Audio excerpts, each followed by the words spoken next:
This took me a decade to figure out, but I'm going to teach you everything that I've learned in today's video. We're going to be going over Nutrition 101 and how your inputs, the food, the fuel that you put in your body can drastically affect how you feel, how you look, how you perform, and how much energy you have on a daily basis. And so this video is going to be broken down into 3 sections. First is just kind of teaching you some general understanding, the theory behind all this nutrition and why this stuff matters, what you can think about if you want to take this, tinker with it, and apply it yourself. All that is going to be broken down in such a simple way that even a 6th grader could understand what I'm talking about. Then I'm going to show you some of the tips, some of the ways that I can actually practice this, what it looks like to apply some of these principles in a setting where maybe you're really busy, you work 10-hour shifts, you have family, friends, other things that you're juggling, but you still want to put your fitness goals and your health up at the top of the priority list. How can you balance everything? Those are some of the strategies I'm going to share with you in the second part of this video. And the third is, how do you actually implement this for the long run? What are some techniques and some approaches that you can use to make this sustainable, to make it an actual lifestyle for you? So by the end of this video, you're going to have a comprehensive understanding not only of how nutrition really works if you're trying to lose fat, build muscle, feel more energized, boost your performance, think clearly, be able to speak sharply, all of those things, but also to be able to take that formula and apply it into your daily life starting as soon as today. So without further ado, let's go ahead and jump right into it. When we talk about the theory here, you have to start with the foundation, with the bedrock, and that's calories. Calories are simply units of energy. So if your main concern is adjusting your body weight, it's all going to come down to calories. It's a simple formula: calories in versus calories out. Calories out refers to, basically your energy expenditure, what you're doing, moving your hands, going for a walk, going to the gym, that sort of thing. Calories in refers to what you're actually eating, what sort of foods that you're putting in, the energy that you're consuming. So that's the energy balance, and you have to understand how that works in order to really see how all these other pieces fit together. And so that's sort of the general overview, but what does that actually look like in application? Let's say you wanted to make a change or even just be confident in maintaining your current body weight. What is the formula that you would go through in order to make that happen? And so it's sort of a 3-step approach here. I sort of make this 3rd step like it's kind of 3 and 4, but I'll kind of show you what I'm talking about here. I'm going to try and keep this as simple and streamlined as possible. But the idea here, just from a very logical sense, is you have to start by figuring out what your maintenance number is. And so when I say maintenance number, I'm talking about how many calories you can eat to be able to maintain your current body weight, maintenance. So how do you figure that number out? Well, you could use a calculator online, like a TDEE, Total Daily Energy Expenditure Calculator. It's basically an estimate. Those tend to be a little bit wishy-washy. You could start there and do some trial and error. The strategy that I like a little bit better than that is more as applied. And that starts with basically figuring out how many calories you've had over the last 3 days, averaging it out, and then assuming that that's probably a pretty close call in terms of your current maintenance calorie number. And that tends to be a bit more accurate, a bit more individualized, especially taking into account some individual nuances and things like your specific metabolism, if you tap your foot all day, if you're stressed, if your heart rate's elevated, those sorts of things that wouldn't be taken into account on just a generic calculator. So that's why I prefer this sort of method, and I'll show you exactly what this looks like. So let's say, we'll take the last 3 days. We'll say one of the days you had 2,200 calories, one of the days you had 2,000 calories, and one of the days you had 1,800 calories. Now, if you average these out, it comes out to about 2,000 calories. So this could be your current maintenance calorie number. So now that you've established what that is, your next step is to go down to number 2 here. And this is a step that sometimes coaches will skip, especially if they're interested in getting really, really fast results for a client, but they're not really so concerned about how that sets them up for the future. So sustainability isn't really factored in quite as much. And so what you could do, and what a lot of coaches do, is they take this maintenance number. They say, well, I know that my client can eat 2,000 calories per day. So I know that if I put him into a calorie deficit and tell him to eat 1,500 calories, he's going to be losing weight. But here's the thing. There's a different way that you could do this that takes a little bit more time on the back end, but it ends up paying off. And that's why I go about it this way. So I'm going to share with you my method because I really believe in this and I think this is the proper way to do it. But ultimately, you can decide whatever you think works best for you and for your goals. But what I would do, instead of jumping into a calorie deficit first and trying to lose weight or even make any changes at this point, you have your firm maintenance calorie number here. I would try and grow this number, which when I say grow, I'm saying I want you to try and boost your metabolism. I'm going to explain to you how to do that in sort of simple terms here. But usually what I like to see is if I'm working with a male client, usually for males, I like to be in sort of this 2750 to 3250 range. That's where I'd like your maintenance calorie number to be. So if you're starting at 2000, I would try and get your metabolism up into this range. If it's one of my female clients, what I would do is try and get them essentially the same sort of idea, but slid down a little bit on the scale. So maybe like a 2250 to 2750 sort of range as a maintenance goal number. So wherever they start, a female client comes to me and says they're eating 1500 calories, let's say. My goal would be to get them into this range here. And the idea is that you're able to increase the maintenance calorie number without actually adding much body weight at all through this entire time. So you're basically training your body to eat and absorb and use more calories without just storing those excess calories as additional body weight, as additional body fat. So the way that you do this is sort of twofold. You're going to slowly increase the food, slowly increase the calories week to week. And while you're doing this, you're monitoring body weight and some other key metrics to kind of just make sure that you're not really seeing too many changes, that your body's actually metabolizing this new amount of food that you continuously introduce and gradually increase. But at the same time, the kicker is you want to actually be training the metabolism to be able to handle that by increasing the outputs. And it's not just going to the gym more. It's doing a couple of things intentionally. One would be to try and increase your basal metabolic rate. Easiest way to do that is to try and add some lean muscle tissue. Now, obviously this isn't going to happen overnight, but introducing some smartly programmed weight training, some strength training, something that's going to actually build some muscle for you is going to help to increase your metabolism, especially over time. So it's definitely a worthwhile investment. The other thing you can do is consider how many of your macronutrients are devoted to proteins, because we know that your body burns more calories digesting proteins, about 30%, as opposed to when it's digesting dietary fats or carbohydrates. It's just not quite burning the same amount of calories. It takes a little bit more work to digest the proteins, and so that can actually boost your metabolism as well. And the other thing that you can do is something called your non-exercise activity thermogenesis. And you can see even right now, just as I'm naturally speaking, my hands are sort of moving, these sort of gestures. I'm burning calories by doing this. It's not something I'm doing intentionally. It's not me going to the gym or doing cardio or anything like that. It's just things like daily steps, moving your hands, just being active, doing laundry at the house, for example, basic stuff. It's going to be burning calories. And because that takes up the majority of your day, you actually burn quite a few more calories in that process, just unintentional movement, as opposed to like intentionally going to the gym and carving out time to have a formal exercise session. So all of those things are working together, and you're basically increasing the amount of food that you're eating and increasing the amount of energy that you're outputting. And so what that's going to do is basically allow your metabolism to get higher and allow your body to eat more food to the point where you're not actually gaining much more body weight, 1, 2, 3 pounds maybe, but you're able to increase this maintenance number. So now going back to my hypothetical, let's say this 2000 calorie person that had this maintenance number here at 2000 calories, let's say I'm able to, it's a male, we'll just say, I'm able to get him into like 3000, somewhere in this range. So we've boosted his metabolism from 2000 now to 3000. Okay, so now that we've done this step 2 here, we can jump into step 3, which for a lot of people tends to be going into something called a calorie deficit. And what that means is it's going to be the function for your body to actually lose body weight. Not necessarily fat, most of the time it is, but there are some things you need to do with your macronutrients to try and leverage the fact that that weight loss is actually fat. Sometimes it's water, sometimes it's muscle, that's not ideal. But what you need to have happen, no matter what, if you're trying to lose weight, is you have to create a calorie deficit, which means you're eating less calories than your maintenance number. So at the beginning, if you didn't boost the metabolism, your maintenance number is 2000. So you'd have to be eating less than 2000 calories to lose weight. But since we followed the method that I purported, which is to get us up to 3000, now that we're at this number, all you need to do is create a deficit from this 3000 number. And think about how much more ideal that is.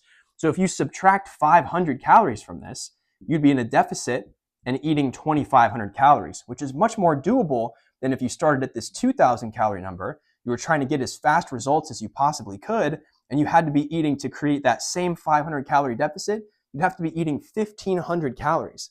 And so think about, in terms of just overall adherence and consistency, how much easier it would be to be able to routinely eat 2,500 calories as opposed to 1,500 calories for the entire day. So this really sets yourself up for success when you do this metabolism boosting phase right off the bat. So there's some other reasons why it makes sense in terms of habit building and implementation. We'll get into that, but just purely from like a mathematical standpoint, think about how much more room for error and like how much more of a runway you have when you're starting from a more favorable number here. So that gets us into this third phase, which is the push phase. And I sort of described that a little bit, but the calorie deficit is a component of the push phase, assuming that you're trying to lose some fat. If you were trying to lose fat and build muscle at the same time, you'd also want to be in a calorie deficit, albeit a little bit more conservative, because you do need to have glycogen, you do need to have some fuel to be able to also try and build muscle at the same time. I have a whole separate video about that, how to lose fat and build muscle at the same time, if you want to check that out and go into some detail there. But essentially, this third phase here is where you're able to manipulate your maintenance number. If you wanted to subtract some calories, you could subtract 500 per day times 7 days for the week, right? It's 3,500 calories. That would be your total deficit for the week. So if you're able to do that, you'd be on average losing 1 pound of fat or 1 pound of body weight per week at that clip. And then it just becomes a math game, essentially. If you want to lose a little bit more, you could be in a steeper deficit, a little bit less in terms of speed. You'd be in a little bit more of a conservative deficit. And there's some pros and cons to, approaching it in different ways like that. But that's sort of the essence of this push phase. You're in this phase for as long as it takes. Sometimes you have to pull back and take a little bit of a break. You don't want to be in a really steep calorie deficit for too long. That can be pretty tough. But that's sort of, this next phase. Then you get back into this maintain phase, which is, you've been in a deficit for a while. And now it's time to essentially kind of repeat this metabolism thing that we talked about, where you're boosting your metabolism. You basically repeat this process by slowly introducing food, calories, nutrition back into what was originally a pretty steep calorie deficit, and slowly build back your metabolism. And the idea is that now you're at the body fat percentage, you've achieved your dream body, you've gotten the shape that you want, and now you can pull back and essentially maintain those results, but by eating more food overall. So what might have taken you at 2,500 calories in order to get to a six-pack physique that you want, by the time you reverse back out of it, you've already achieved that. Now you can be back at about 3,000 calories. I think I wrote that somewhere, 3,000 calories, and still have that same general physique. It's just much easier to maintain. So that's kind of the nuts and bolts of what this looks like. And now we're just talking about calories for that. So if you wanted to get a little bit deeper, the next layer here is the macronutrients. And so what should that look like? And I'll explain kind of what you should actually truly focus on if you're trying to focus on the stuff that really moves the needle. Like a lot of this, we're in the theory section. So I'm trying to give you as much information as I can. But as we sort of filter it down in a little bit, you'll see that not everything you need to have your full attention dialed into. Otherwise, fitness can start feeling just like a second job. We don't want that. We want it to feel easy for you to do. So here with the macronutrients, I'll just tell you basically, if we let's do another example here. Sorry about that. Let's see if we can do let's say the person weighs 100 pounds, right? This is just super easy. I don't know, 100 pounds. It's going to make it for easy math. I went to law school. I'm not a mathematician. So protein, you basically want to have about 1 gram of protein per pound of body weight. So that would be 100 grams of protein per day if you weigh 100 pounds. Fairly simple. For fats, usually you want to be in a 0.3 to 0.5 times your body weight. So that would be 30 to 50 grams per day of fat if you weighed 100 pounds. And then your carbohydrates are going to basically fill in the rest. So we know that each gram of carbs is equal to 4 calories. So you can basically reverse engineer the math to figure out how many carbs you need to eat in order to stay in your calorie window. So depending on what that is for this 100-pound person, it might not be 2,000, but that's sort of the idea. That's what you would think about here. So you have your proteins, your fats, your carbs. Your number one goal, though, is obviously your calories, right? That's your foundation. But then it's your proteins, because you want to make sure that that's the first button that you hit. Your proteins are going to determine your satiation if you feel full. It's going to help to not only burn some more calories through the thermic effect of food, but actually help you to keep muscle if you're trying to lose weight. That way it's more biased towards losing fat and not just weight in general. The other thing that protein is going to do is actually give you the opportunity to grow some additional lean muscle tissue. We talked about how that helps to boost your metabolism through the basal metabolic rate. So there are some things that protein does that are unique that you obviously want to prioritize. And so that's why it's such a key macronutrient. And your fats are responsible for regulating your hormones. So that's why it's not something that you want to skip, even though it is the most expensive, quote unquote, expensive macronutrient because each gram of fat is 9 calories, whereas carbs and proteins, each gram of those is only 4 calories. So you're actually paying double the amount of food for your fats, but that doesn't mean you want to skip them because it's really important to have them to be able to regulate your hormones, things like leptin, things like ghrelin that control your hunger, your sleep, your energy, all sorts of things. So making sure that your hormones are in a good spot naturally, one of the easiest ways to do that is to just make sure that you're hitting this threshold here of 0.3 to 0.5 grams per pound of body weight of fat. And so that's sort of the conception in terms of what the macros are. At the end of the day, this is what I'll give you sort of a foreshadowing of what's to come here. But what I like to advise for my clients is, and we'll get into the layering a little bit, but really it's your calories and your proteins. Like just keep it simple. You can flex the fats and the carbs. Some days you'll have some more fats. Some days you'll have some more carbs. It is what it is. Like the difference between dialing those in and not is really just going to be about 5%. And sometimes it's not really even just worth trying to be so particular. Just focus on the big picture. Get your proteins, keep your muscle, stay full, get your calories, it'll fix your body weight, that sort of thing. So that way, instead of focusing on 4 things, it's just 2. You cut it in half. And that's a little bit more of a practical way to kind of go about this. The other note that I have here is fiber. I like 20 to 40 grams usually per day. Is something that's going to help with your digestion overall. Obviously, there's soluble and insoluble fiber. A good mix there, but between 20 and 40 is kind of going to be what you want to shoot for. And we'll talk about how to arrange your plates here in a moment. But this is sort of the philosophy that I like to follow, which is balance. So have a little bit of each. Protein, fats, carbs, fiber. Just put it all on the plate. It's going to be your best bet. There's some different things that you can do down here, and we'll talk about it in a bit. Keto, carnivore, intermittent fasting, that sort of thing. But at the end of the day, the most important thing to understand is your calories is the foundation. It determines your body weight. Your macronutrients are going to help to kind of determine what your body's shape looks like. So having proteins, carbs, and that sort of thing. But these are sort of the guidelines that you want to follow. So this is the theory, and this is where I'm going to leave it in terms of that. And so what I don't want you to do is think, okay, this seems like way too much. How am I going to puzzle piece this all together? Well, that's why I have this phase 2 here, which is the practice. How do you actually make this work? And how do you make this somewhat reasonable? And are there different levels to doing this? Like, can I just be a beginner for a while and see results? And the answer is yes. And we're going to get into that here in a moment. So when you talk about the practice, we have to talk about, well, first, how do you even get this food on your table, into your fridge? Like you got to get the groceries, right? And so whether that looks like going to Kroger or Ralph's or like actually physically going to the store or buying your groceries online, I'll tell you that I prefer the latter for a couple of reasons. And I used to think, well, like it's more expensive to have the delivery fee and these sorts of things. But at the end of the day, I've discovered that you actually are saving yourself not only time and thinking more like a CEO and like actually valuing your time and your investment, but you're also saving money in the long run because the minute you walk into the grocery store, at least this is the experience for me, I see on the left my favorite Krispy Kreme donuts, on the right my favorite sugary drinks, dead center right in the middle, these chips. It's football season, we've got all these different things, and that's what I want to buy. And more times than not, like I can try and be as disciplined as I want, but like by the time I get to the checkout, there's always a couple of items in my cart where it's like, man, I really probably could have gone without that. So to avoid that entire thing, instead of putting yourself in the belly of the beast and having to face all these temptations and being right in the thick of it, if you remove yourself one step back, you can be a lot more intentional when you're kind of behind the screen and you're thinking, okay, like this is what I really need to have and I need to have this. And you can just kind of be sniping a little bit more instead of just shotgun spraying when you go to the grocery store. So my suggestion is to, if you haven't done it before, to try it out. Amazon grocery, Walmart grocery, whatever. You'll actually end up, in my experience, at least it's been the case, saving some money by doing that just because your choices are a little bit smarter. And sometimes it's easier to think logically when you're not right there and it's not right in front of you. So that would be my suggestion. And in terms of what you're actually trying to look for, the way that I would break it down is like this. So you want some protein sources, you want some carb sources, you probably want some healthy fats. Fruits would be good, of course, for snacks and also as easy carbohydrate sources, and vegetables.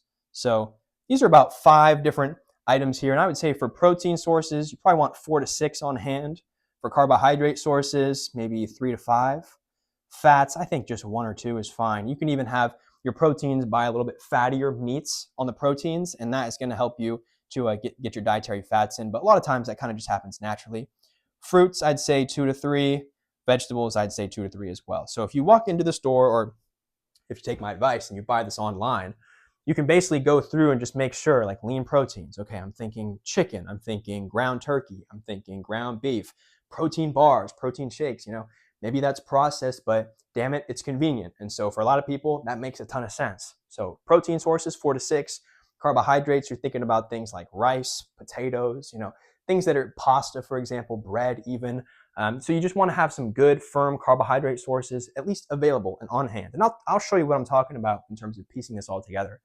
And then fats, like I said, you can kind of get some of those into your proteins if you're getting like ground beef, for example. The difference between 96 lean, 4 fat ground beef and like 80-20 ground beef, you're going to have a lot more fats. So you can do some things there in terms of the actual protein and just actually kind of mix in the fats. But right now, almond butter and avocados are kind of my two things. So if I have a plate set up that's got rice, chicken, let's say, it's kind of like a boring plate. But if I want to toss in some fats, really easy to just put an avocado on there or put some almond butter on. You know what I mean? You can just kind of like add it in to get the full protein, carb, fat, and fiber concoction, essentially, of food that you want on a single plate.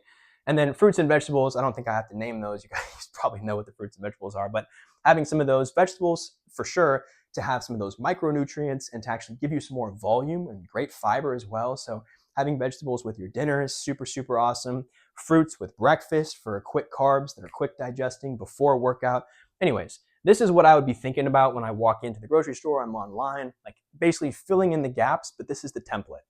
So then when you actually start approaching, like putting together some of those meals, obviously this is sort of my go-to, is just to keep it as balanced as possible. I'm not going to be an advocate of cutting out all carbs. I'm not going to be an advocate of, having certain time windows. There's definitely some things that you can do from an individualized perspective that might work better for your schedule. But in this video, I'm speaking kind of more generally as rules of thumb. I like balance, protein, carb, fat, fiber with every meal to the extent possible. And so instead of having to puzzle piece that together every time you walk into the kitchen or every night thinking about what you're going to make for tomorrow, what I like to do is something called meal carousels.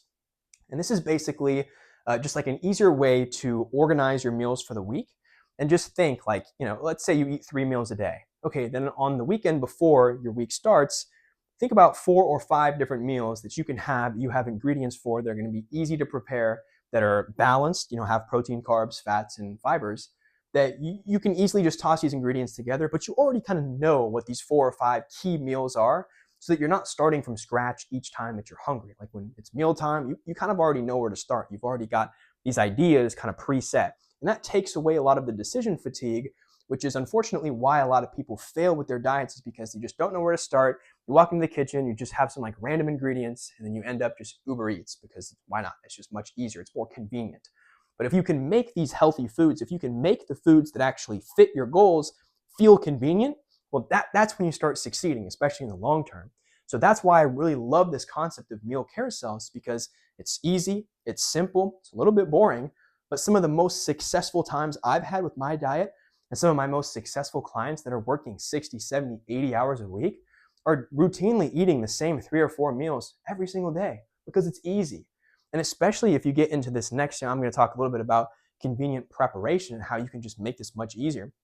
But if you take 60 minutes on Sunday to make a couple of lunches throughout the entire week, like I would routinely make pasta, beef, and like a cottage cheese sauce, and it'd be like a kind of like a pasta salad, but I could microwave it, had some flexibility in case I didn't have access to a microwave. But this would be something that I could prepare ahead of time, 5 of these meals, and then Monday, Tuesday, Wednesday, Thursday, Friday, as soon as I woke up in the morning, I'd eat my breakfast, I'd take my lunch out of the box basically that I've already prepared, it's sitting in the fridge, and I just take it to work, easy. I don't have to think about it anymore. And it's so straightforward that just keeping it boring, keeping it simple, is just such a hack to success. Now, it's not going to be that always works for everyone, but especially if you're super tight on time, the more robotic, the more of a routine that you can make, it's just going to be much easier to adhere to. But of course, there's going to be also those of us that want to have a little bit more variety. And, again, this is very personalized, this entire experience, making nutrition actually fit for your lifestyle and for your schedule.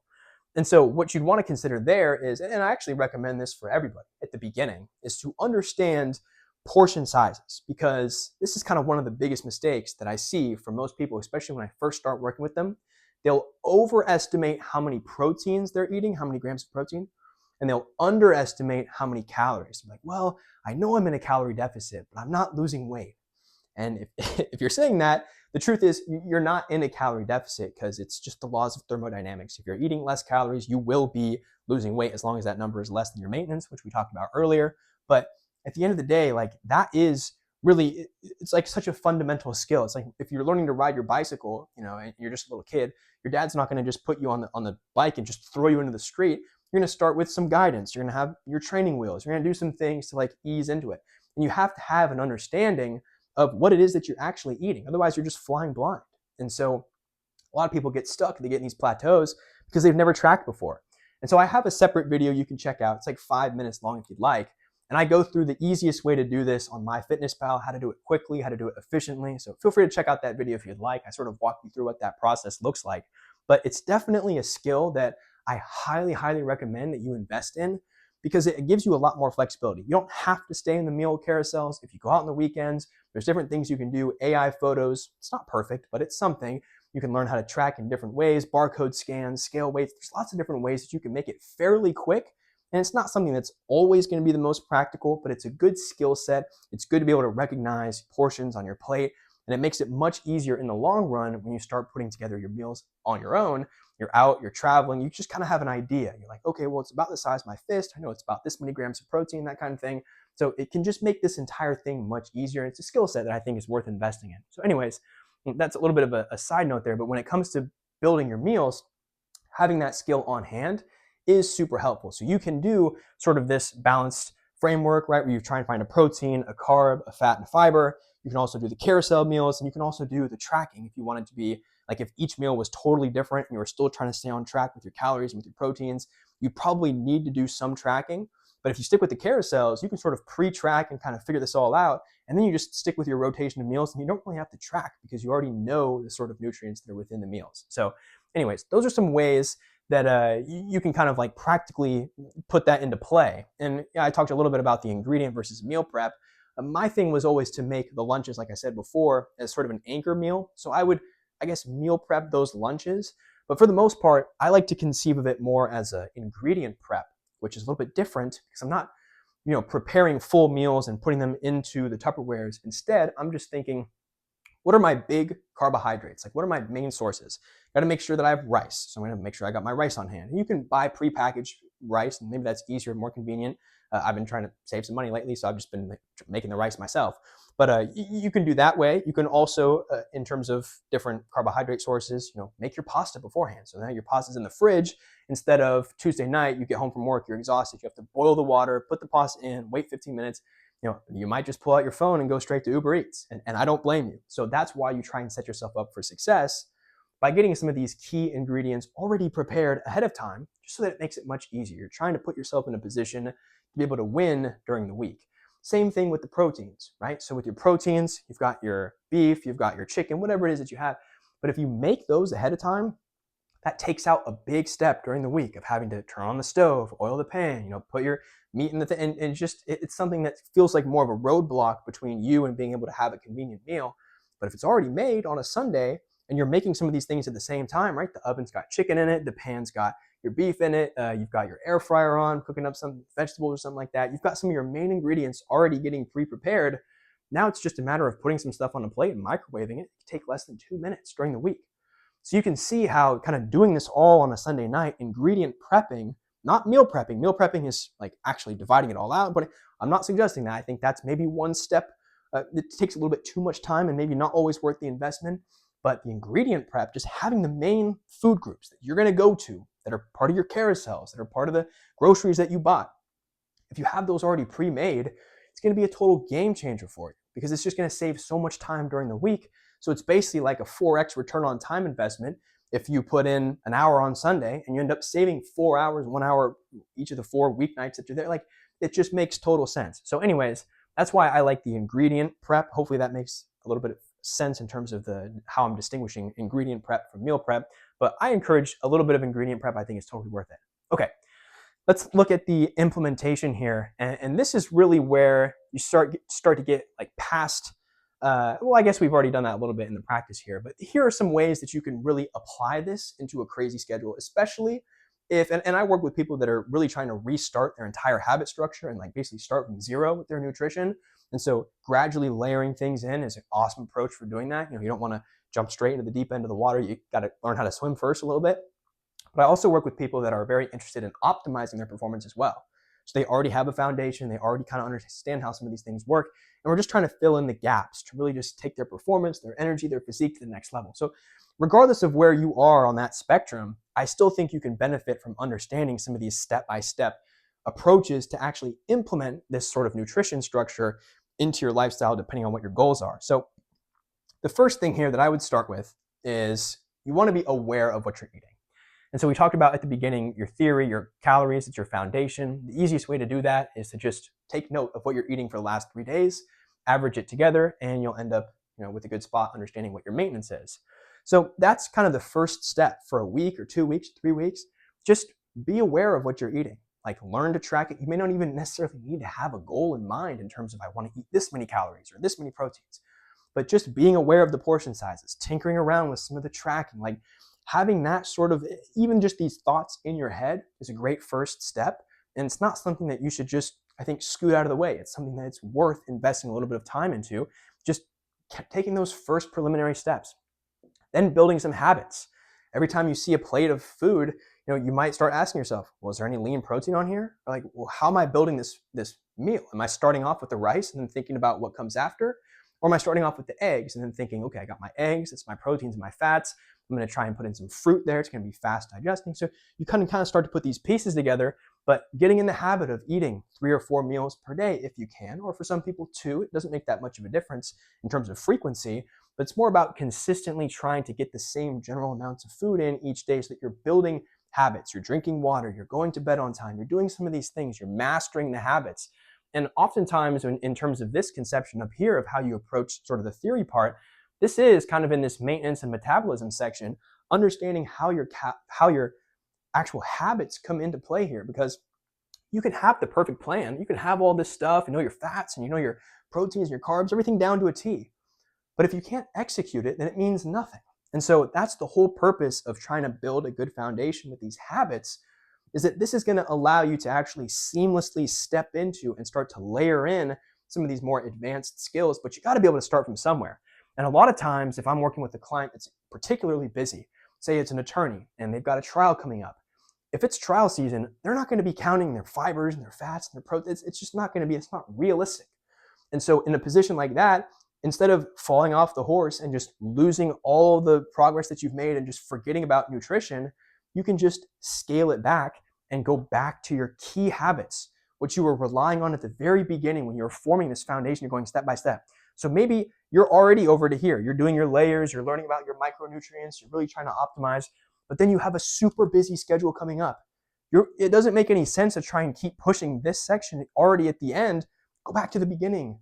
Rely on your foundation. What really matters for you? If you're interested in weight loss, that's your big thing. Calories. Maybe that's the only thing you focus on for the entire week if you're super busy. Calories, that's it. Or if you're trying to, maintain your exact body weight right now, or you're trying to build some muscle, maybe you just focus on proteins. So it really depends on what your specific goals are, but having these habits in place is not only important for being able to scale them later on, but also to be able to pull back and use that as a foundation so that you never feel like you totally fall off. Because that's sometimes what happens, and it's unfortunate, is that people try and take too big of a bite of the apple right at the beginning. They get locked in, they're motivated, they're ready to go. Yeah, nutrition. I'm going to do my fats, my carbs, my macros. I'm going to count them, and it works for 1 week, for 2 weeks, for 3 weeks. And then all of a sudden they slip up and they don't know where to start again because they just jumped in too deep at the beginning. But if you start slowly, it's going to be more sustainable. It's going to be more of a long-term, it's going to be a lifestyle, not a gimmick, not a 12-week challenge, but something that you can actually sustain. And then at that point, you now are operating within this spectrum where you can kind of toggle back and forth, your foundation, and then your push, your foundation, and then you're trying to push. So I guess, I'm kind of going off on a tangent here, but it's true. When it comes to your habits, it's so big for building and also for pulling back. So then your next step is, once you start having these habits in place, it actually starts to shift your identity. You're not somebody who's actively trying to get into shape. You're somebody that's currently in shape, and you're starting to think like that person. And you become what you think and what you act as. It's that simple. And so once you start making this shift, your subconscious is actually going to start helping you out and start helping you to find different ways that you can actually continue to bolster that identity that you're forming. So you're now becoming this fit person. You're becoming someone that cares about their nutrition. And so it starts to become much easier, more automatic for you to take actions that are in accordance with that because you're creating this identity. But you can't just start with the identity. You have to start building some momentum and some rapport with yourself, awareness, then some habits. Now you start to form the identity. Now you can start layering in some of these things, and it's going to have a great foundation to be built on. So if you think about it kind of like I have a pyramid here, right?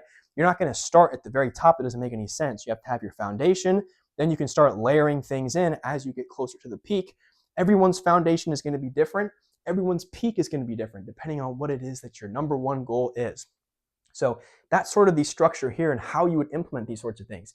You wouldn't start with all of this at once. I don't think that makes any sense. That's not how I coach my clients. That's not a way that you're going to be successful. That doesn't set you up to win.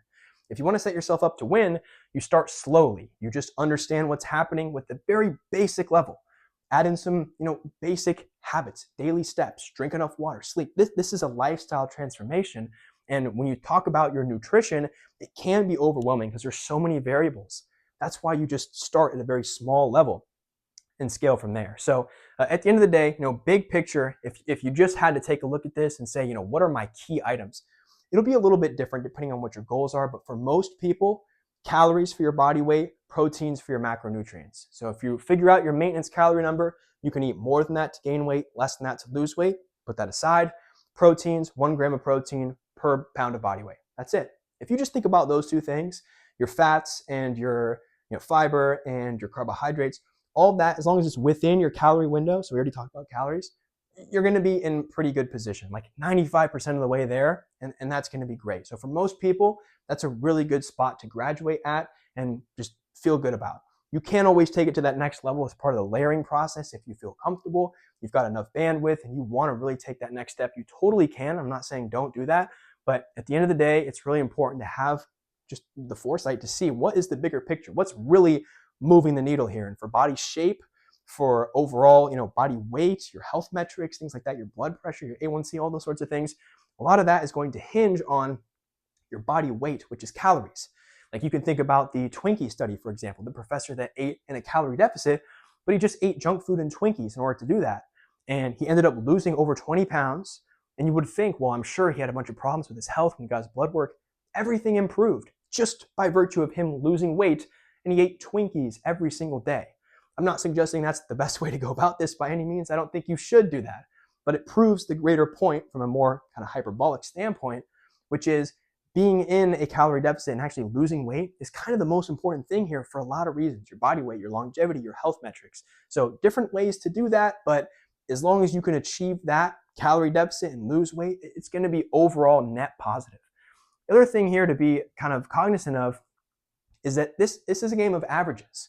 So like I've said before, if you fall off the horse a couple of days, whatever, figure out what your foundation is and just get back on. Start at the bottom, just build back up again. It could be build up over a couple of days. It could be build back up over a couple of weeks, but it all comes down to averages. You slip up Tuesday, get back on track Wednesday, Thursday, Friday, just a little bit each day. All of a sudden your weekly average is exactly where you want it to be. Or if you go a little bit too much on the weekends, you eat too much food, whatever, and you're still trying to maintain a calorie deficit, then lock in a little bit more on the weekdays and it's all going to average out.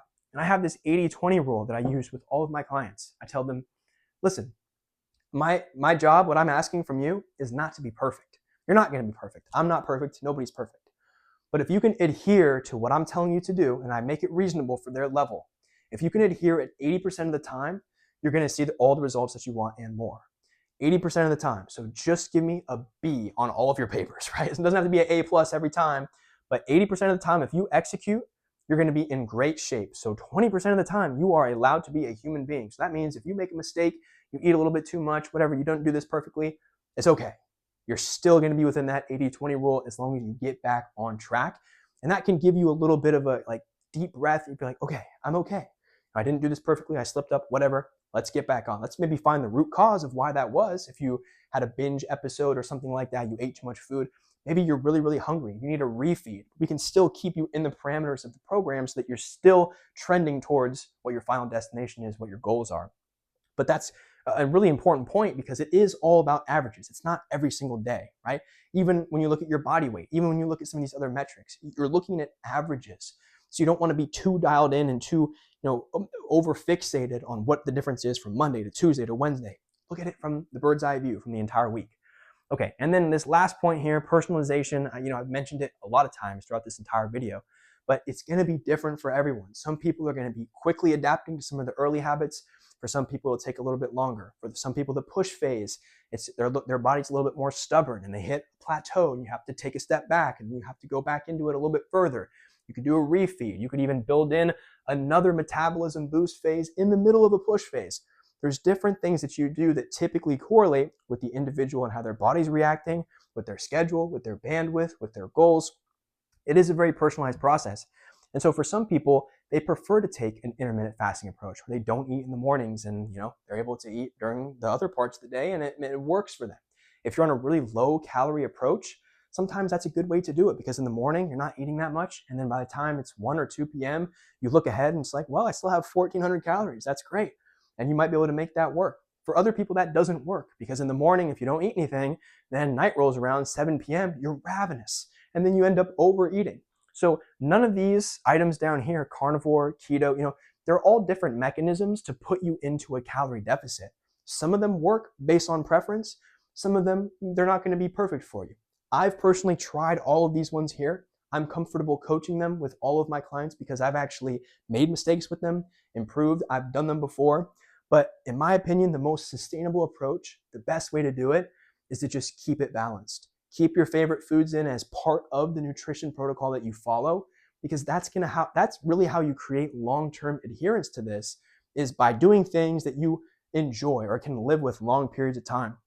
If you cut out all of your carbohydrates, like you're on keto diet, let's say, and it's Thanksgiving and grandma comes and she's got the homemade bread rolls, you're not going to eat any of the bread rolls. Like, it's one of those things where, or you are, but then you're out of ketosis and now you have to restart. So I'm just a really big fan and proponent of balance. And that's what's sustainable.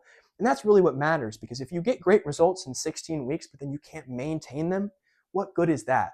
So that's why I think that nutrition should be something that's not only practical, but it should be something that's more of a lifestyle and not just kind of like a gimmick, right? It's not something that's just like a quick challenge and that sort of thing. It should be something that's more long-term oriented. That's just my opinion. But anyways, I think this is pretty much everything that I wanted to cover here. A lot of really important strategies, a lot of different things that you can do that are all very battle tested. You can see that there's a lot of adjustments that can be made, a lot of different tools in the toolbox and things you can do to overcome challenges.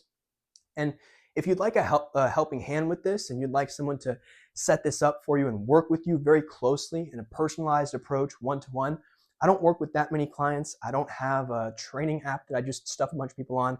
It's a very hands-on, systematic approach where I take you through a lot of what I've described here, figure out what works best for you, boost your metabolism, help you get the results that you want, and then help you to pull back and maintain them for life and put fitness on autopilot. So if you're someone that's really busy, you're juggling, you just haven't really found a way to make fitness work for you, I would really encourage you to reach out, and I'll put some information in the description below. You can check out what my program is all about. I'll get in touch with you. We could talk a little bit about it if you're interested and you'd like a little bit of a boost, or even to just kind of optimize what's going on, or even if you're just starting from scratch and you want to get a good routine in place. I'll put some information in the description below. Thank you guys so much for checking out this video. If you enjoyed this style of content, longer form, kind of omnibus going through everything, please leave a like so I can check that out and see, more people like this kind of video versus that. I appreciate that. Leave a comment if you have any questions. I'll be sure to get back to you personally and I'll address those. Share this with anybody that's maybe a little bit confused about nutrition and could use maybe some more of a practical approach to kind of understand some of these concepts. And of course, hit that subscribe button so that you don't miss any future videos, dropping some tips, dropping some strategies and some practical techniques to help make fitness feel less intimidating. You don't have to be a fitness fanatic in order to be a healthy, high-performing, a good-looking, good-feeling version of yourself. It's actually much easier than a lot of times people make it seem. It doesn't require an all-in commitment. It just requires you to be mindful as much as you can. Medium all the time is better than 100%, 80% of the time. So that's my approach. Thank you guys for watching, and we'll see you in the next one.